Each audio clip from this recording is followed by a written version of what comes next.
Os movimentos que temos visto na política, na educação, nas questões do meio ambiente e mesmo nas nossas relações têm nos provocado a repensar e ampliar o sentido de responsabilidade hoje. Segundo o filósofo Emmanuel Levinas, a responsabilidade é o que exclusivamente me incumbe e que, humanamente, não posso recusar. Buscar por respostas às escolhas que fazemos, assumir as consequências de nossos atos, cuidar de si, mais do que isso, cuidar do outro, são habilidades que se desenvolvem desde a primeira infância. É o que explica o psicoterapeuta Ivan Capelato neste programa. O meu tema é responsabilidade. É uma virtude psíquica, é algo que a gente pode trazer do berço, pode trazer da infância, ou é uma aquisição cultural, uma coisa que pode ser ensinada a qualquer um de nós. Eu vou me referir, a partir de agora, a essa questão da virtude, a responsabilidade como uma virtude. O autor que eu vou citar é Donald Woods Winnicott, um pediatra que se tornou psicanalista, um estudioso de mães, de pais. Ele tem um termo que ele diz que todos nós que resolvemos ter filhos, nós temos que ter dentro do nosso espírito de paternidade e maternidade, uma coisa que ele chama de concern. Concern, se a tradução ao pé da letra, seria uma preocupação. Mas, na verdade, o que ele queria dizer é uma responsabilidade. Né? O nosso desejo de termos filhos, o nosso desejo de trazer alguém ao mundo, nos enche de responsabilidade e nos tira, de alguma forma, algumas coisas que funcionavam até agora sob o princípio do prazer, nosso tempo, nossa noite. E aí ele nos traz coisas muito complicadas, que hoje é muito difícil de falar, numa época em que a gente está aí discutindo a questão da mulher, o lugar da mulher, e a gente não discute mais o lugar do pai, o lugar da mãe. E a gente tem discutido coisas, papéis, funções, e a gente não tem discutido esta coisa, esta responsabilidade aí fundamental de que é a ideia do cuidado. Nos anos 2000, nós descobrimos que nós, os humanos, nós, os mamíferos, somos dotados de um cérebro. Ainda o feto, com suas 2, 3 semanas, 4 semanas, o cérebro começa a se desenvolver a partir de uma pecinha única, complicada, impossível de ser retirada de nós, que se chama amígdala cerebral.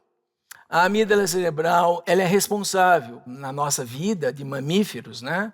Todos os mamíferos, por 4 instâncias fundamentais. A primeira instância é a ansiedade, a ânsia, a vontade, né?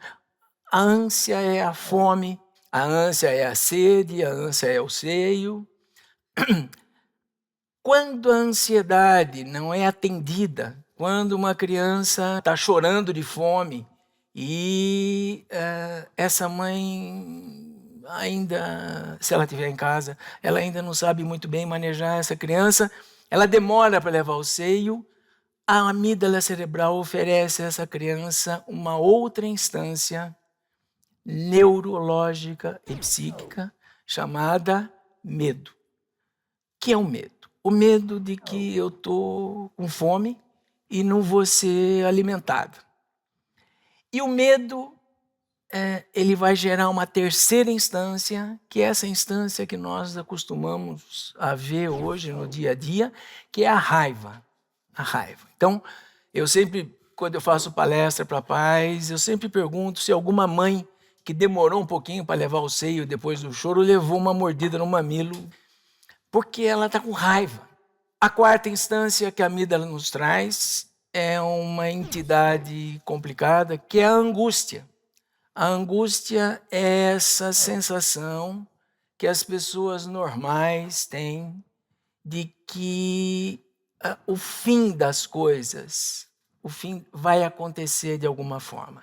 O fim de semana, o fim do namoro, o fim do casamento, o fim da vida, o fim da escola, a angústia, ela só pode ser tratada através da fala, do choro. Então vamos imaginar uma criança que está com fome, um bebê está com fome, e aí ele não vai ser alimentado naquele momento, aí ele sente medo, ele fica com medo, o choro muda de tom. E aí ele fica com raiva, e aí o tom sobe mais um pouco. Ele precisa gritar e chorar. O grito, o choro que tem esse bebê, tem que continuar havendo na criança de 1, de 2, de 3, de 30, de 50, de 60 anos, que é a única maneira que nós, os humanos, temos de lidar com a angústia. Quando o nosso lamento, nosso choro, nosso grito, ele não é ouvido na escola, em casa, no casamento, no namoro, na rua, a gente começa a tentar calar esse choro, que é a angústia. A pior criança que existe, o pior sujeito humano que existe é o silencioso, né? Aquela criança silenciosa é a criança que eu mais temo, porque eu prevejo o que vai acontecer com ela no futuro, tá? A outra maneira da gente calar a angústia são as substâncias lícitas, os antidepressivos, paroxetina, fluoxetina, vocês já ouviram falar disso? Ou as drogas ilícitas, principalmente o álcool e a maconha. O álcool e a maconha, eles têm um poder maravilhoso de tirar a nossa angústia, porque eles são depressores do sistema nervoso central e eles inibem o funcionamento da amígdala. Então, por que se usa tanta maconha? Porque tem muita angústia, porque tem muita criança calada, porque tem muita gente que não falou. E a saída mais usada para angústia são as compulsões, os joguinhos, o iPhone, os computadores, as compras e tudo mais. A outra maneira da gente calar a angústia é o suicídio. Hoje nós temos tido um número muito grande de suicídios, principalmente de jovens. 11 anos, 12 anos, 14 anos. O CELAB, que é o Centro de Estudos Latino-Americanos, mostra que nós temos no Brasil uma média de 40 a 45 suicídios por dia de jovenzinhos de entre 9 e 25 anos. É um número muito alto, o mais alto do mundo. Significa que nós não estamos ouvindo as crianças. A escola não está ouvindo os seus alunos e a família não está ouvindo os seus... A amígdala, ela funciona assim e ela tem que ser trabalhada por essa mãe. Doutor, o senhor vai falar só da mãe? Não, eu vou falar do pai também. Mas primeiro a mãe, que é a dona do seio e talvez, muitas vezes, a dona do desejo. Existe um neurologista brasileiro que eu admiro muito, chamado Dr. Jorge Mol Neto, que ele descobriu uma coisa muito importante que faz a gente poder ajudar nossos filhos, principalmente quando a gente está perto deles, que é fazer com que a amígdala cerebral provoque o funcionamento, essa coisa verdinha que vocês estão vendo aí, é o córtex frontal.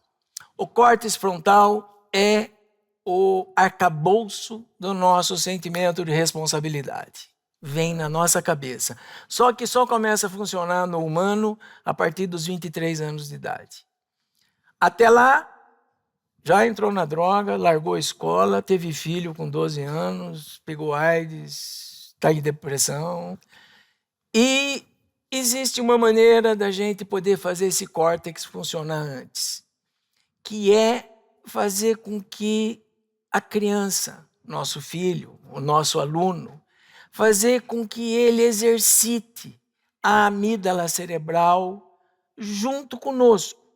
Filho, agora nós vamos tomar banho. E a criança grita que ela não quer tomar banho, às vezes sai correndo, xinga a mãe e tal. E aí a gente pede para essa mãe perder um tempo, muito tempo, pegar essa criança sem explicar por que a gente tem que tomar banho, levar essa criança para o banho, deixá-la chorar, dar banho nela chorando, deixá-la gritar, enxugá-la. Se este exercício, a partir de 1 ano e meio, for feito diariamente por uma boa mãe, uma mãe suficientemente boa para se sentir responsável por aquele choro, por aquele lamento, que é um indicador da normalidade humana. 9 dias dizendo, agora você vai dormir. Mas eu não quero dormir, mas a mamãe quer que você durma. E agora você vai acordar, mas eu não quero acordar, mas a mamãe quer. Agora você vai para a escola. 9 dias, esta mãe cuidando em seu nome, responsável, responsabilidade, a habilidade de dar respostas para aquilo que a gente escolheu. No 10º dia, filho, vamos tomar banho? E aí o filho diz assim, posso levar uma bola junto? Pode. Filho, vamos dormir? Posso levar o ursinho de pelúcia? Pode. E daqui a pouco nós temos uma criança usando o córtex frontal e criando uma resposta para aquilo que a amígdala faz ela sofrer. Uma resposta para a raiva, uma resposta para o medo, uma resposta para a agressividade. E daqui a pouco ela, junto com essa boa mãe, se torna responsável pelo banho, pela comida e pronto. Essa é a aquisição do sentimento de responsabilidade e também do sentimento de lucidez aí que Kant tanto queria que a gente tivesse. O filósofo alemão Immanuel Kant dizia que os homens podem chegar a um estado consciente de esclarecimento, de lucidez, e desenvolverem por si mesmos um sentimento de amor, compaixão e responsabilidade sobre o outro. Como é olhar o mundo hoje sob essa perspectiva? As escolhas que fazemos como indivíduos e como sociedade podem nos dar pistas sobre isso. E o que a gente faz com essas crianças que não têm selfie?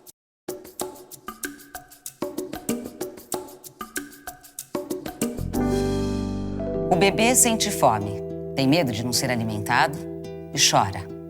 Pode mostrar sua raiva mordendo o seio da mãe, ou pode até se calar na sua dor.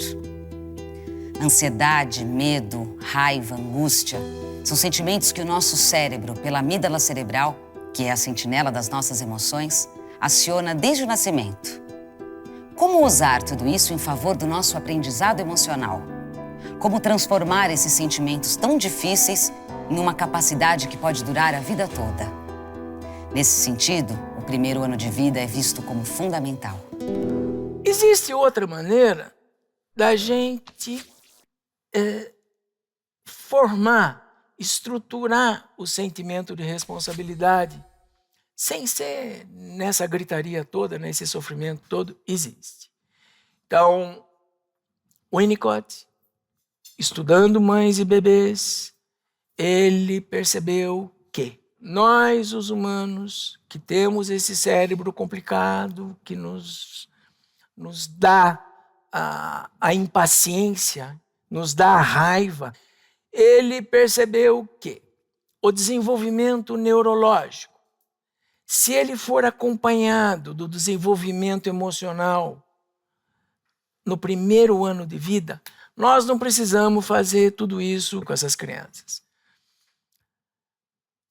Quando o bebê nasce com essa amígdala cerebral, ele nasce sem escutar, sem ver, sem ouvir, mas ele cheira. Tanto que quando a mãe aproxima o mamilo do leite, ele já busca porque ele sente o cheiro. Quando uma mãe é ensinada, é orientada a ficar junto com seu filho, não se separando dele mais que 4 ou 5 horas por dia, ou talvez não se separando dele, criando esse filho no mesmo na mesma ambiência, mesma luz, mesmo quarto, mesmo berço, mesmos brinquedinhos, mesma casa. Pode ter pai, eu já falo do pai, tá bom, gente? Este primeiro ano de vida, aonde essa mãe está presente, com esse sameness, com essa mesmice diária, essa criança, se ela não tiver nenhuma alteração metabólica ou neurológica ou, enfim, genética, essa criança vai estruturar e estratificar uma coisa chamada self, que faz com que nós, os humanos, utilizemos a amígdala cerebral a nosso serviço, para o nosso bem.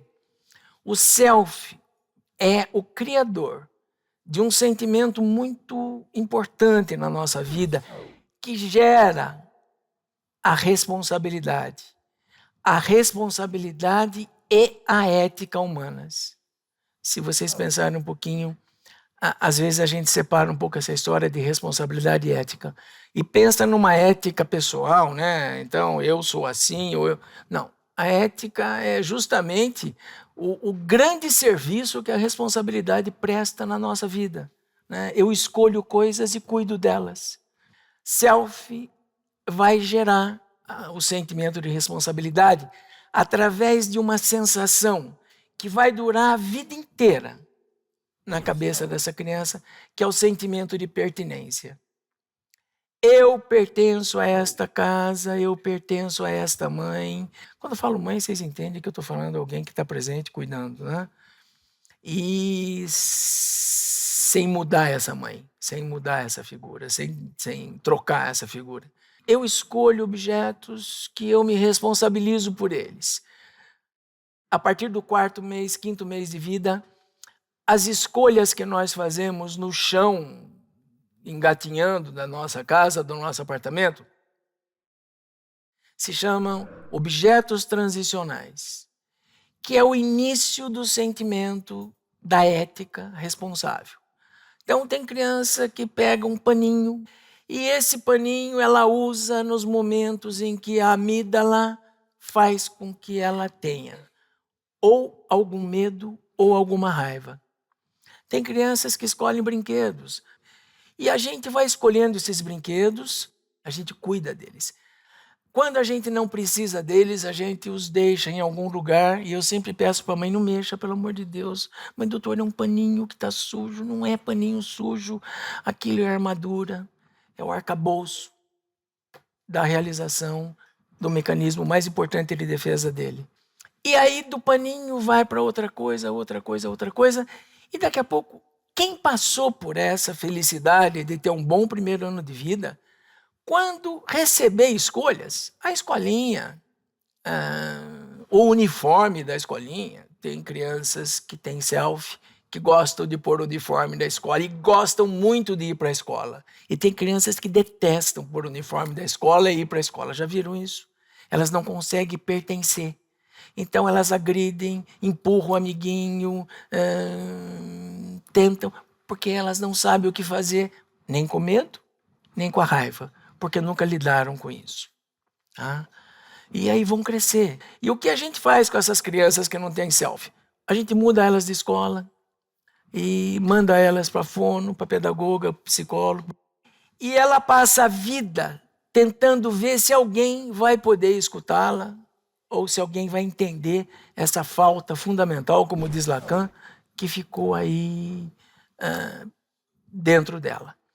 O sentimento de pertinência faz com que a gente faça escolhas, né? Então, escolhas éticas. Esse sentimento de pertinência vai fazendo com que eu possa sentar na minha casa e realizar o pedido que me foi feito como aluno, que é fazer a lição. E depois eu vou escolher do que eu vou brincar. Faz com que mais tarde, na adolescência, eu escolha não fazer parte do que os meus amigos, meus colegas que estão doentes, estão com raiva, eles fazem bullying, eles pregam peça nos amigos, eles roubam coisas, eles bebem escondido, eles estão em sofrimento. E aí eu escolho me afastar, porque eu não preciso disso. O sentimento de pertinência é isso que faz o mundo ter sentido. Joel Biermann, ele tem uma frase na qual ele começa um livro muito interessante de psicanálise, onde ele diz: a vida não tem sentido. Nós temos que colocar um sentido na vida. Quem estruturou e estratificou o self faz escolhas responsáveis. Nós temos, então, duas chances da gente poder pertencer ao mundo de uma maneira saudável. A primeira chance é essa do primeiro ano de vida. Os países que compreenderam isso no pós-guerra, a Alemanha hoje tem 3 anos de licença maternidade. O Canadá tem 2 anos de licença maternidade, com assistência do governo toda hora lá para ver se essa mãe está cuidando. A França tem 14 meses de licença maternidade. Por que a licença maternidade tão grande? Para que o governo possa, no futuro, economizar em hospício, remédio, advogados, juízes, porque daí uma pessoa que tem um bom self não vai precisar disso, porque ela não causa dano. Ela faz escolhas e ela se torna responsável por essas escolhas sempre, o resto da vida. Eu quero ter um filho, então eu vou cuidar desse filho. Como é que eu vou dizer aqui no nosso país para uma mãe ficar 1 ano cuidando do filho? Mas eu já vi isso.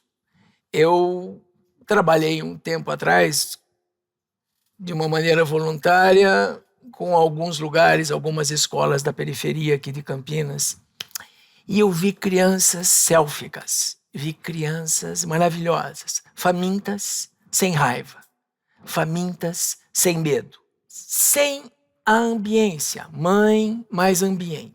Sem esse sameness, essa mesmice do primeiro ano de vida, então nós temos uma segunda chance, que é uma mãe que vai perceber que ela tem que ficar mais perto do seu filho e cuidar daquela maneira como eu falei. Não pedagogicamente. Imaginem que eu tenho uma criança normal, de 2 anos de idade, normal, sem um primeiro ano de vida, mas ainda com uma chance de poder ter uma saúde mental relativa. E a mãe diz: filhinha, vamos escovar o dente. Não quero escovar o dente. Imagine essa mãe sentada com essa filha: filha, eu vou contar uma história para você. Os dentes precisam ser escovados e lavados, porque senão vem um bichinho e come o dente. E ela vai dizer: quero ver. E aí não escova o dente. Então, a gente tem pedido às mães para não serem pedagógicas. A vida não tem explicação, gente. A vida não é intelecto. A vida é sentimento. E, então, por que tem que escovar o dente? Porque eu quero. Você é minha. Percebe que nesse momento a mãe exerce um sentimento de fazer a criança pertencer a ela. Já perdeu a chance do self, mas tem a chance do que a gente chama de ego.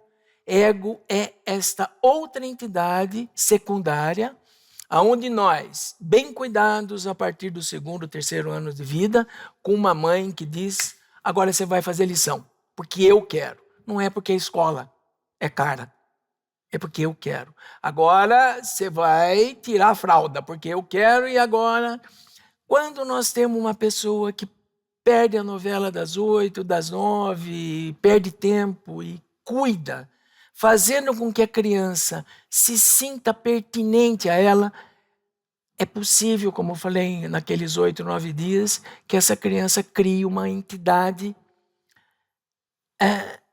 não tão rígida, não tão boa, não tão rica como o self, mas suficiente para ela poder fazer escolhas.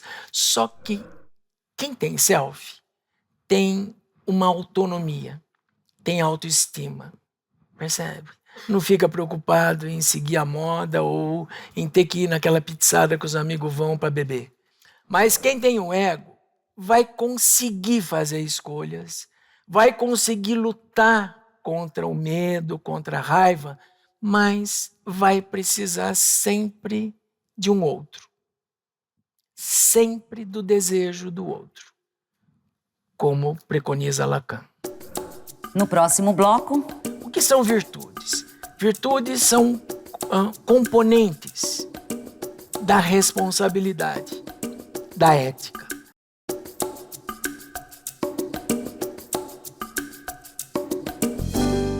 É sempre muito perturbador perceber a frieza com que um menino confessa que matou alguém para ficar com seu par de tênis. E impressiona também a naturalidade com que muitos confessam o desvio de dinheiro dos cofres públicos para sua conta privada. Casos diferentes, mas com o mesmo sintoma social. Parece que há uma ausência de culpa, de medo, de noção de responsabilidade. Como explicar? Quando uma criança não tem um bom primeiro ano de vida e não tem um bom segundo ano de vida, não tem essa mãe chata, a mãe chata, a melhor mãe que existe, né? Pode chorar, mas vai tomar banho. Pode chorar, não tomar banho. E pode sentir raiva de mim. E pode me odiar porque filho não precisa amar pai e mãe. É pai e mãe que ama o filho. Quando o primeiro ano de vida falha, nasce uma criatura complicada que Winnicott chamou de criança ruthless. É esta criança que não tem o concern, não tem a responsabilidade pelo outro, não se importa com o outro, não tem empatia, não tem compaixão e aprendeu a usar a amígdala cerebral tendo prazer em causar dano. Existe um filme muito importante que retratou pela primeira vez no mundo ocidental a criança ruthless, que foi Precisamos Falar sobre Kevin. Kevin é uma criança ruthless, é um psicopata. Quem não tem o sentimento de pertinência, quem não tem um frágil ego que seja, se torna um sujeito que perde o contato com a raiva, com o medo e com a culpa. Ruthless é esse sujeito que cresce. Como ele não precisa usar os sentimentos dele, ele fica intelectualmente muito forte. São sujeitos inteligentes, às vezes com profissões que eles não têm ética nelas, e destroem, causam dano. Não tem o concern, não tem a responsabilidade. Então, puxa vida, mas você matou essa mulher, ela tem 2 filhos, entende? Isso não me pertence, não me pertence, isso não me pertence. Mas o celular dela agora me pertence, eu vou trocar por 3 pinos de cocaína e pronto. A Organização Mundial de Saúde e o Unicef têm nos trazido o retrato de um mundo de gente sem concern, sem preocupação, sem responsabilidade, que é o mundo da psicopatia. Que é esta coisa de, puxa, mas você roubou? Eu roubei, percebe? Mas daí não tem creche, não sei, isso não me pertence, percebe? O que pertence a mim é o meu prazer. Eu não sinto culpa, não sinto raiva e não sinto medo. Já viram isso na TV? De vez em quando aparecem essas pessoas na TV. Né? Então, o apelo que nós temos feito é que quem escolhe ser mãe vai ter que escolher também essa responsabilidade de cuidar e dar a ele a chance dele poder crescer e fazer a diferença no mundo com essa ética interna que ele vai possuir.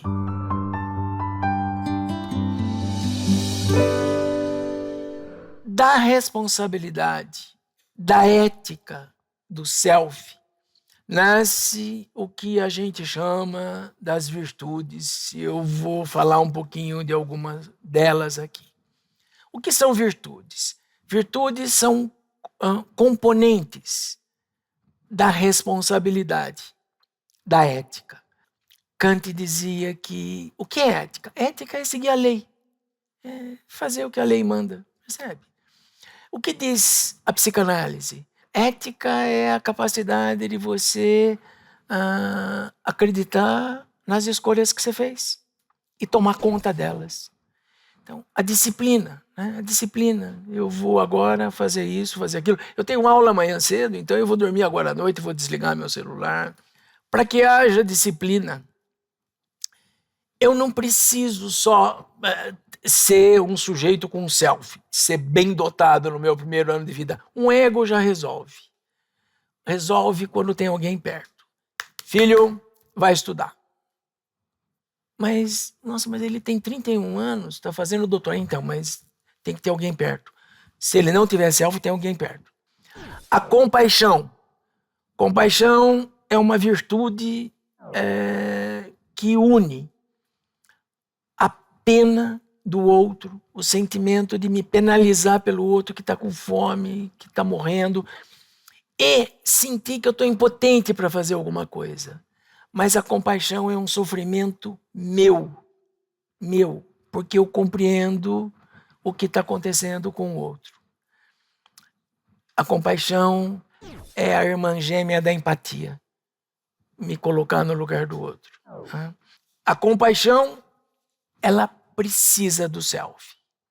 Quem não tem o primeiro ano de vida, não estruturou, não estratificou o self, não tem esse sentimento de pertencer ao mundo, não consegue ter compaixão, não consegue ter empatia, não consegue se colocar no lugar do outro. Tá?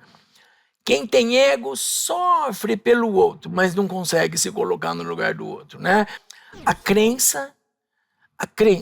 Então, algumas pessoas que têm um psiquismo rígido, um psiquismo bom, escolhem crer em algo sobrenatural, por exemplo, Deus, e criam nessa escolha um sentimento ético, que é seguir a lei de Deus, um sentimento de espiritualidade.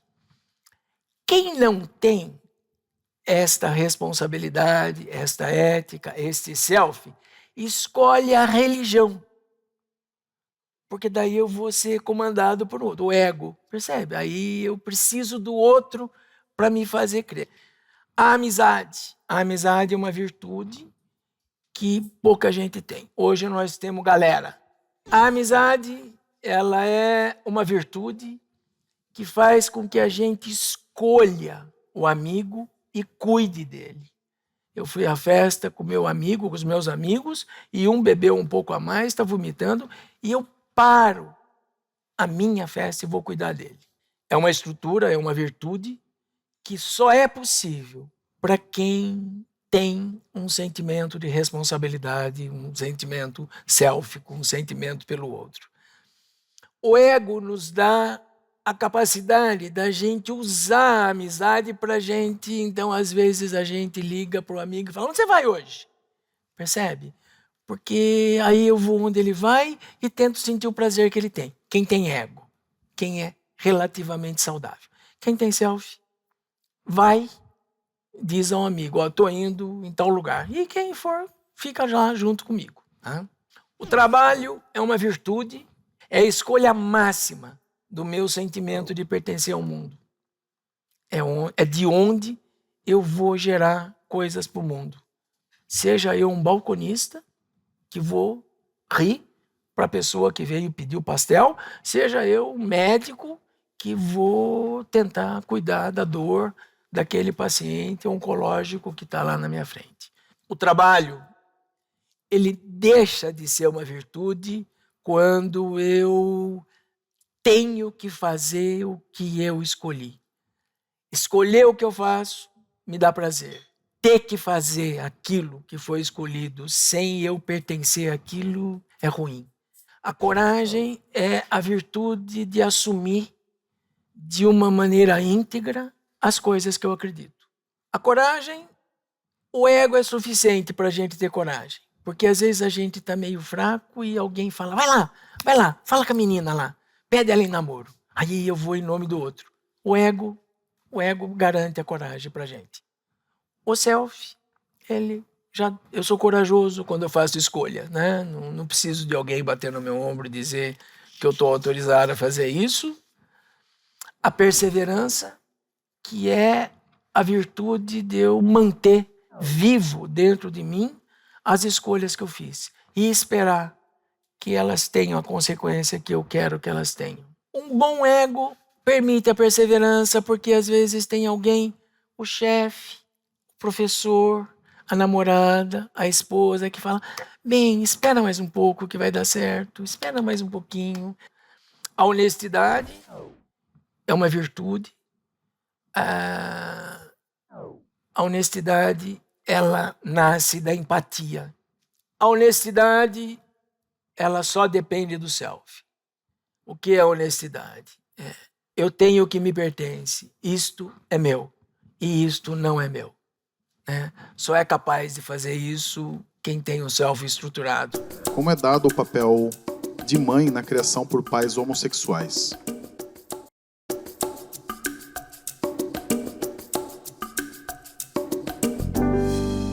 Um homem chegou aos 40 anos e assumiu a tristeza de não ter um filho. Estava sozinho. Seus amores haviam falhado e sentia que tudo lhe faltava pela metade. Como se tivesse apenas metade dos olhos, metade do peito e metade das pernas. Metade das palavras para explicar às pessoas. Queria dizer meu filho, como se a partir das palavras pudesse criar um alguém. O desejo de ter um filho é o começo da longa jornada de cuidar dele. Então, o que é responsabilidade? É a capacidade de ter a habilidade de responder, de dar resposta às coisas que a gente escolhe. E às vezes a gente escolhe o outro junto. O filho, a namorada, a esposa, o trabalho. É a única ética visível, possível para um ser humano. Não é uma aquisição cultural. É um ganho, é um presente que algumas mães dão ao filho. E o pai? Quando existe um pai numa casa que tem um bebê, a função desse pai, a responsabilidade desse pai é cuidar da mãe do filho. Porque às vezes ela está cansada, e ela ou está com o seio doendo e ele precisa ficar com essa criancinha no colo, ou às vezes ela vai dar banho e está temerosa e ele vai lá e ajuda ela a segurar. Ele cuida dela e do filho. A primeira pergunta que veio é da Gi Amorim. Ela gostaria de saber como o professor se posiciona frente à necessidade de reflexões e mudanças com relação à responsabilidade centrada na figura materna.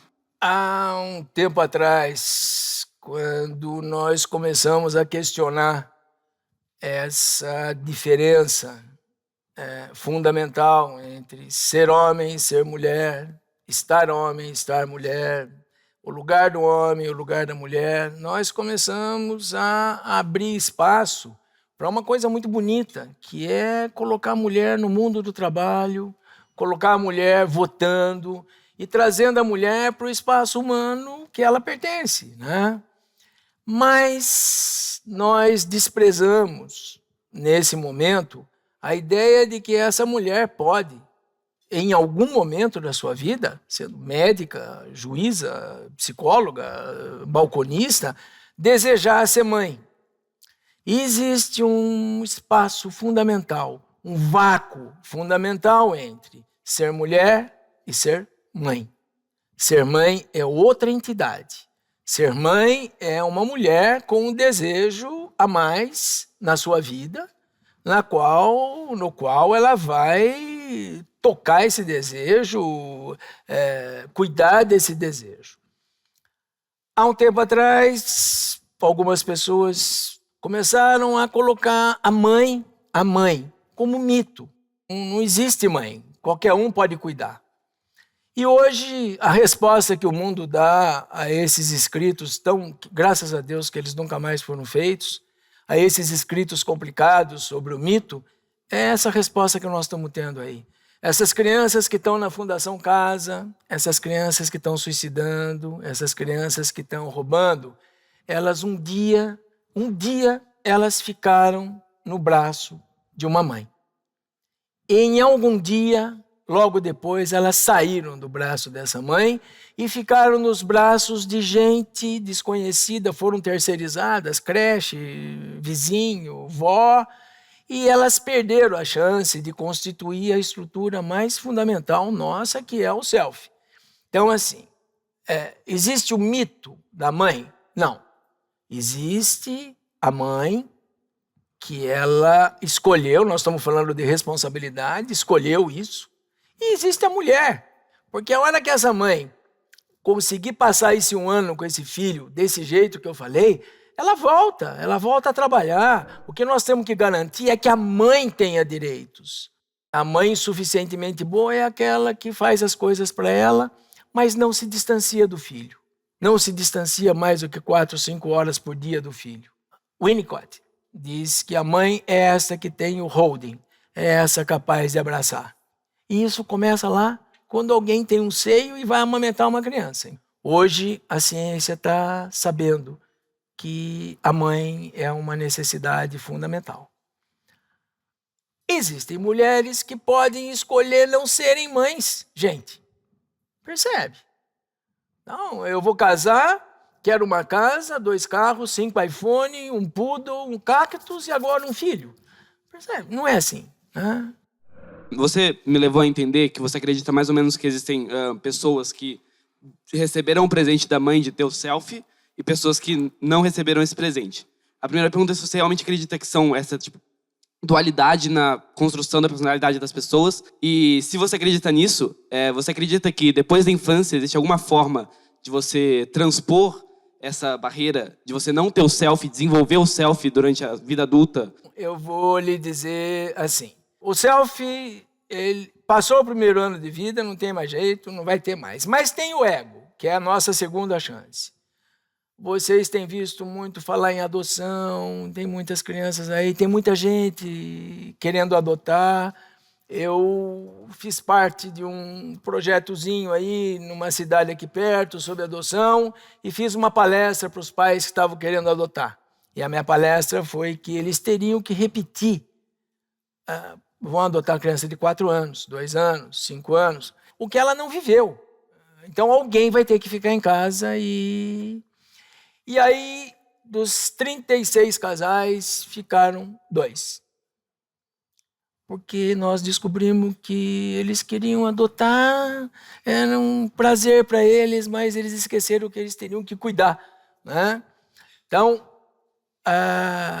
algumas crianças, alguns adolescentes, alguns adultos que estão mal, com problemas de personalidade, depressivos, alguns sinais psicóticos, às vezes adictos. O que eu tenho feito é usar a própria família desse menino.